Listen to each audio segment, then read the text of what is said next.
Praise the lord. హల్లెలూయా. శుభోదయం. మన ప్రభువైన యేసుక్రీస్తు నామం పేరట మిమ్మల్ని మేము దేవుని యొక్క సన్నిధిలో నుండి దీవిస్తున్నాం. మీకు దీవెన, సమాధానం, ఆశీర్వాదం కలుగును గాక. ఆమేన్. హల్లెలూయా. ప్రియమైన దేవుని బిడ్డలారా, ఎలా ఉంది మన జీవితాలు, మన కుటుంబాలు?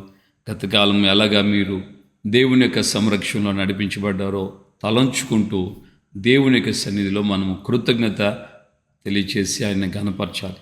సో ఒకవేళ ఏదైనా బలహీనతలు, పొరపాట్లు, లేదంటే అనారోగ్యం, లేకుంటే అవమానాలు, నిందల మధ్య, కన్నీళ్ళ మధ్యలో ఒకవేళ వెళ్ళుంటే దానిని బట్టి దేవునికి అప్పగించుకోవాలి. అయ్యా, నీ చిత్తం నా జీవితంలో నెరవేర్చబడునుగా. కానీ మనం ఆయనకి సారం రావాలి. సో ఏది జరిగినా దేవుడు మనకు మేలు చేసే దేవుడు కనుక ఆయనకు అసాధ్యం ఏదంటూ ఏమి లేదు. ఆయనకి తెలియకుండా ఏమీ జరగదు కనుక ప్రభు సన్నిధిలో మనం అందరము సంతోషించి ఆయనకు అప్పగించుకోవాలి. కన్నీళ్ళ మధ్యలో, నిందల మధ్యలో దేవుని యొక్క సన్నిధిలో మనం ఆయనే ఘనపరచాలి. మనకు మూలం, మనకు ఆధారం దైవజనుడైనటువంటి యోబు జీవితం.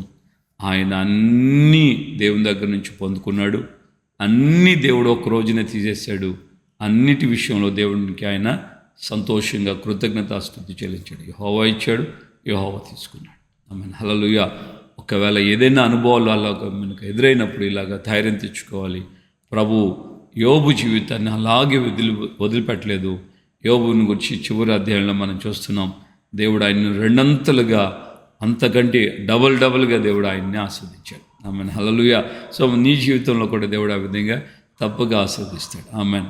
దేవుని యొక్క లేఖనం నుండి ఈరోజున ఆత్మదేవుడు మనకు ఇచ్చినటువంటి వాక్కు, ఆయన మనల్ని ప్రోత్సహించి బలపరుస్తున్నటువంటి మాట ఏంటంటే, మత్తయి సువార్త 17:21 ప్రభు చెప్తున్న మాట ఏంటంటే, మీకు అసాధ్యమైనది ఏదీ ఉండదు అని. ఆమేన్. హల్లెలూయా. మీకు అసాధ్యమైనది ఏమీ ఉండదు. Nothing impossible to you. So ఏది కూడా మీకు అసాధ్యమైనది అంటూ ఏముండదు అని.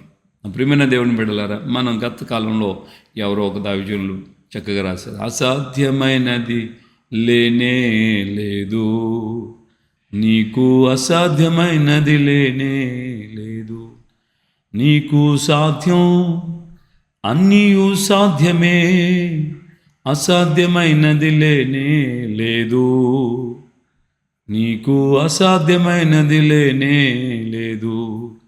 ఈ పాట రాశారు. ఐ థింక్ నేను ఈ పాటను దైవజనులు బెర్గ్మన్స్ రాశారు అనుకుంటున్నాను. I'm not sure. సో ఆ యొక్క పాటను ఆ యొక్క దైవజనులు ఇలాగా అంటున్నాడు, దేవుని చూచి అంటున్నాడు, నీకు అసాధ్యమైనది అంటూ ఏం లేదు. దేవుడు కూడా అన్నాడు, యెహోవాకు అసాధ్యమైనది ఏమైనా ఉన్నదా అని. సో ఇక్కడ యేసు ప్రభు ఏం చెప్తున్నాడంటే, శిష్యులతో అంటున్నాడు, మీకు అసాధ్యమైనది ఏదీ ఉండదు, నథింగ్ ఇంపాసిబుల్ టు యూ అని. సో ఎప్పుడు ఈ యొక్క అసాధ్యమైనది మనకి ఏది ఉండదు అని అంటే, విశ్వాసం ఉన్నప్పుడు యేసయ్య ఆ కొండ మీద నుంచి కిందికి దిగి వస్తున్నటువంటి సమయంలో అక్కడ ఏర్పడినటువంటి పరిస్థితి చూశారు. 3 శిష్యులు మాత్రమే యేసు ప్రభుతో కొండ మీద ఉన్నారు, రూపాంతరపు కొండ మీద. ప్రభువు దిగి వచ్చేటప్పటికి కింద గొప్ప సమూహం ఉంది, 9 మంది సేవకులు ఇక్కడ ఉన్నారు. కానీ ఒక పిల్లవాడికి ఉన్నటువంటి దురాత్మను వెళ్ళగొట్టలేకపోయారు. అప్పుడు శిష్యులు ప్రభువుని ఏకాంతంగా అడిగారు, అయ్యా, ఎందుకు ఇలాగ మేము ఆ దురాత్మను వెళ్ళగొట్టలేకపోయామనంటే, ప్రభు అన్నాడు, ఇది ఉపవాస ప్రార్థనల ద్వారా చేయాలి. అదే సమయంలో విశ్వాసం చాలా ప్రాముఖ్యమని. ఉపవాస ప్రార్థనలో ఉండటం మాత్రమే కాకుండా విశ్వాసంతో ఉండాలి. విశ్వాసంతో ఉండి మనము ఈ కొండను చూచి నువ్వు వెళ్ళి సముద్రంలో పడు అని అంటే అది అక్కడి నుంచి వెళ్తుంది అని మనం గమనిస్తున్నాం. ఎస్ఐ చెప్పిన మాటలను గురించి నేను ఈ విషయమై కొంచెం స్టడీ చేసి చెప్తున్నాను. అన్ని ట్రాన్స్లేషన్స్లో అలాగే ఇంగ్లీష్లో కానీ తెలుగులో కానీ అలా ఉన్నాయి. కానీ యాంప్లిఫైడ్ బైబిల్లో మాత్రం ఈ విధంగా స్పష్టంగా రాయబడిన మాట ఏంటంటే, if it is God's will, ఈ యొక్క కొండ వెళ్ళి సముద్రంలో పడాలని మనం చెప్తున్నాం, కానీ అది దేవుని చిత్తమై ఉండాలి. అది దేవుని చిత్తమై ఉంటే అదే వెళ్ళి, మనం చెప్పిన దానికి దేవుని చిత్తం కూడా ఉంటుంది కాబట్టి అది వెళ్ళి సముద్రంలో పడుతుంది. ఒక వ్యక్తికి ఒక పోరాటం, ఒక సమస్య, ఒక అనారోగ్యం, అది ఒక కొండలాగా ఉంటుంది. అది ఒక సమస్య కొండలాగా ఉంటుంది. సో బేసికలీ సమస్య అనగానే ఏదో నిజంగా కొండలంటే నిజమైన నిజమైన కాదు, కానీ ఈ యొక్క స్పిరిచువల్ లైఫ్లో మనం ఎదురవుతున్నటువంటి సమస్యలు, పోరాటాలు, కన్నీళ్ళు, దుఃఖం, రోగం, ఏదైతే మనకు ఇబ్బంది కలుగు చేస్తున్నాయో వాటి విషయంలో మనం డైరెక్ట్గా దేవుని యొక్క సన్నిధిలో విశ్వాసంతో నువ్వు వెళ్ళి సముద్రంలో పడానంటే అది పడుతుంది. సో దైవజనుడైనటువంటి ఎలీషా కాలంలో మనం జరిగిన విషయాన్ని మీకు జ్ఞాపకం చేస్తున్నాను. ఏంటంటే దైవజనుడైనటువంటి ఎలీషా నయమాను జీవితంలో ఆ యొక్క కొండను గమనించారు. నయమైన జీవితంలో ఉన్న కొండ ఏంటి? కుష్ఠరోగం, భయంకరంగా శరీరం అంతా రోగంతో ఉన్నాడు. కుష్ఠరోగి అతను. సో ఇతను ఏమంటున్నాడంటే ఈ రోగంతో బాధపడుతున్నటువంటి ఆ నయమాన్ని చూసి దావీదుడు ఏమంటున్నాడంటే, నువ్వు వెళ్ళి యోర్దానులో 7 సార్లు మునుగులే అని అన్నాడు. అది దేవుని చిత్తం, దేవుని యొక్క ఆత్మ నడిపింపుతో దావీదుడు చెప్పిన మాట ప్రకారంగా ఈ యొక్క నయమాను మొదట అవిధేయత కనపరిచిన తర్వాత మనసు మార్చుకొని తన దగ్గర ఉన్న పనివాడు చెప్పిన దాన్ని బట్టి వెళ్ళి ఆ యొక్క యోర్దానులో 7 సార్లు మునిగి లేవగానే ఆయనలో ఉన్నటువంటి రోగమంతా ఆన్ ద స్పాట్ అక్కడికక్కడే అప్పటికప్పుడే పరిపూర్ణంగా ఆ యొక్క రోగం నుంచి విడుదల పొంది. దేవుని బిడ్డలుగా ఈ రోజున మనం గమనించాలి. దావీదుడు ఎలీషా కాలంలో ఇంకోటి మనం జ్ఞాపం చేస్తున్నాను. వంట వండారు, తినడానికి కూర్చున్నప్పుడు వడ్డించారు. తింటున్నప్పుడు వెంటనే ఒకరు అన్నారు, అయ్యా కొండలు ఈ యొక్క భోజనం అంతా విషంగా ఉంది. వెంటనే దావీదుడు ఒక పాత్రలో కొంచెం పిండి తెప్పించి ఆయన వంటలో కలిపించి ఇప్పుడు వడ్డించాడు. ఆ వడ్డించినప్పుడు అందులో విషమంతా హరించిపోయింది. హల్లెలూయా. సో విషం అనేది చంపేసే ప్రక్రియ కదా, చచ్చిపోతాం తింటే ఆహారం. అలాంటి పరిస్థితుల్లో దావీదుడు చేసినటువంటి క్రియ అక్కడి నుంచి ఆ యొక్క భయంకరమైనటువంటి కొండ లాంటి పరిస్థితులన్నీ కూడా వెళ్ళిపోయాయి. ఎలా సాధ్యమంటే ఫెయిత్, విశ్వాసము. అవిశ్వాసము మన జీవితంలో అసాధ్యమైనగా కనబడుస్తుంది అన్నిటినీ. అవిశ్వాసం అసాధ్యమైనవిగా, ప్రతిదీ కూడా అసాధ్యమైనదిగా భావింపచేస్తుంది. కానీ విశ్వాసం ప్రతిదీ కూడా విజయవంతముగా, ఇది అసాధ్యమా, ఇది కష్టమా, ఏం కాదు అన్నట్లుగా దేవుని సన్నిధిలో విశ్వాసపు అభివృద్ధి. దేవునికి మహిమ కలుగును గాక. పితరుడైనటువంటి ఆ యొక్క దావీదు జీవితంలో యవన కాలంలో ఉన్నప్పుడే ఆయన గొల్యాతుకు ఎదురుపోయాడు. గొల్యాతును చూసి అందరూ పారిపోతుంటే దావీదు మాత్రం గొల్యాతును ఎదుర్కోవడానికి పరుగున వెళ్ళాడు అని రాడు. హల్లెలూయా. దావీదుకి గొల్యాతు అసాధ్యమైన వాడిగా కనబడలే. దావీదు చెప్పిన మాట ఏంటంటే, సింహం యొక్క బలము నుండి, ఎలుగుబంటి యొక్క బలము నుండి నన్ను తప్పించినటువంటి ప్రభు ఈ ఫిలిస్తీనీ చేతుల్లో నన్ను పడకుండా నన్ను తప్పిస్తాడు. ఈ ఫిలిస్తీనీ దినాన్ని నా చేతికి అప్పగిస్తాడు. ఆ విశ్వాసం అతన్ని ఎదుర్కోవడానికి ప్రేరేపణ కలుగు చేసింది. అవిశ్వాసం యావత్తు రాజుతో సైతం సైన్యంలో ఉన్న సైన్యాధిపతి, సైనికులు అందరూ పారిపోయేటట్లు చేసింది. అవిశ్వాసం వారి జీవితాల్లో వీడిని మనం ఎక్కడ జయిస్తాం రా బాబు, వీడు చూడు ఎంత ఎత్తరు, వీడు యుద్ధ నేర్పరి, వీడు చిన్నప్పటి నుంచి అభ్యాసం చేసేసాడు. రాజైన సౌలు నోటి నుంచి కూడా ఆ మాటలు వచ్చాయి. మామూలోడు కాదు వాడు అంటే రాజు ముందుగానే తెలిసేసుకున్నాడు అనమాట అన్నీ. వాడు మామూలుడు కాడు, వాడు వేసుకున్నటువంటి ఆ యుద్ధ కవచాలు మామూలు కాదు, వాడి యొక్క ఈటే మామూలు కాదు, వాడి యొక్క డాలు సాధారణమైనది కాదు. అబ్బో వాడిని చూస్తుంటే మాకు మామూలుగా అనిపించటం లేదు అంటూ దావీదును కూడా ఈ యొక్క రాజు అనే సౌలు కలవరపరిచాడు. కానీ దావీదు మాత్రం దేవుడైన యెహోవాను బట్టి ధైర్యం తెచ్చుకొని ఫిలిస్తీన్ను కొట్టడానికి ఎదురుపోయాను అని రాయబడి. ఇది దేనికి సాదృశ్యం అంటే ఫెయిత్, విశ్వాసము. సో విశ్వాసము ద్వారా మనము జయ జీవితాన్ని, విశ్వాసం ద్వారా మన విజయాన్ని పొందగలమనే దానికి నిదర్శనం.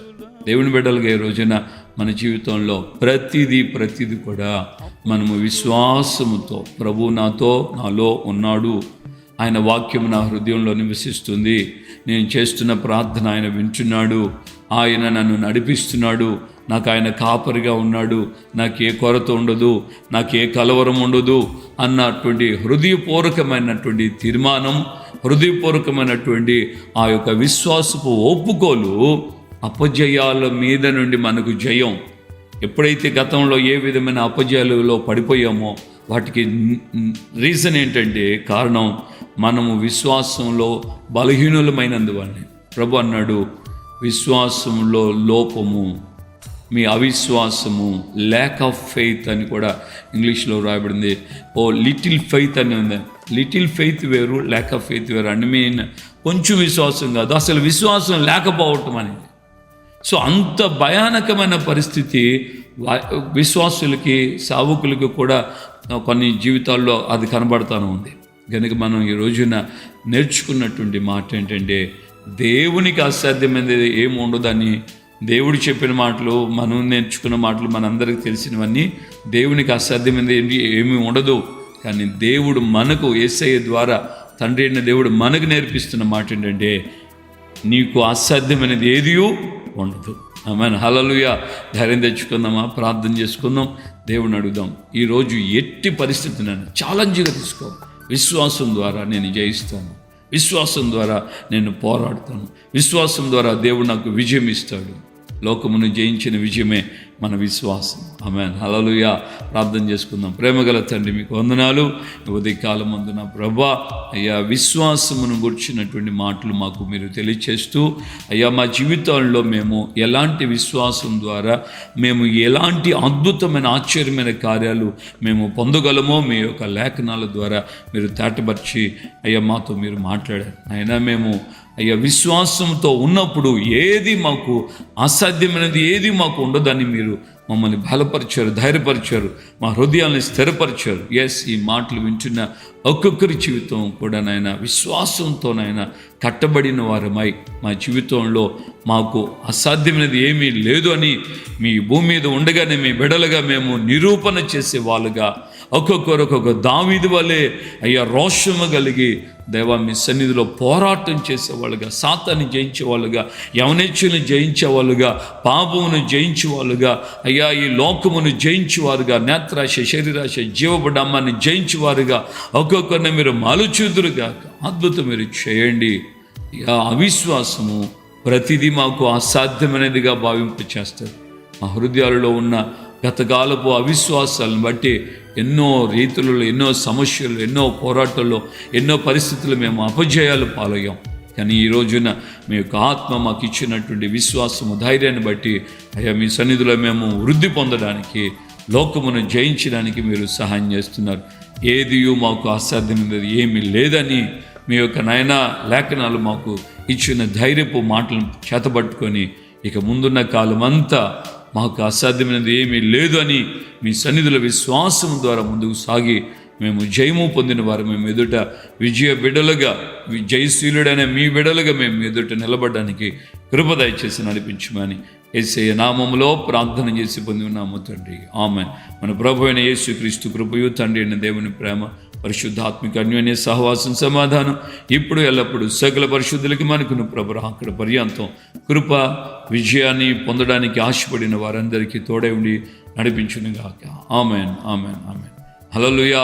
Praise the Lord. ప్రభుపేట అందరికీ వందనాలు.